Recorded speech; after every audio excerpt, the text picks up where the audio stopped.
बिस्मिल्लाहिर्रहमानिर्रहीम। अस्सलामुअलैकुम रहमतुल्लाहि वबरकातुहू। कैसे हैं बच्चों आप? ये आपके उर्दू का पीरियड है। पहले दुआ पढ़ लेते हैं। रब्बी ज़िदनी इल्मा, ए मेरे रब मेरे इल्म में इजाफ़ा फरमा। बेटा सफ़ा नंबर 18 खोलिए। सफ़ा नंबर 18 पे मश्क दी गई है आपको कौन से सबक की? लालची चूटी जो हमने पढ़ा था। पहला सवाल है, सवालों के जवाब लिखें।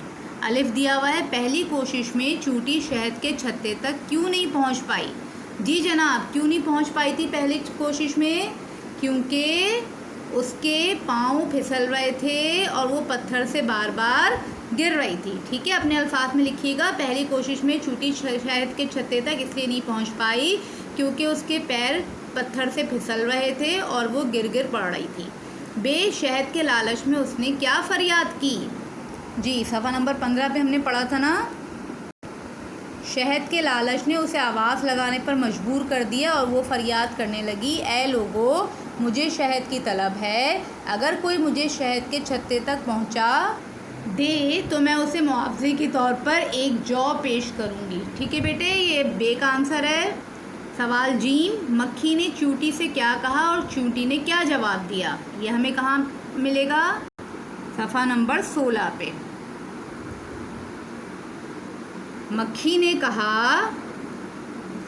ए बेचारी चूटी, तुम्हें शहद की तलब है और तुम्हें इसका हक़ है। मैं तुम्हारी आरज़ू बढ़ लाती हूँ।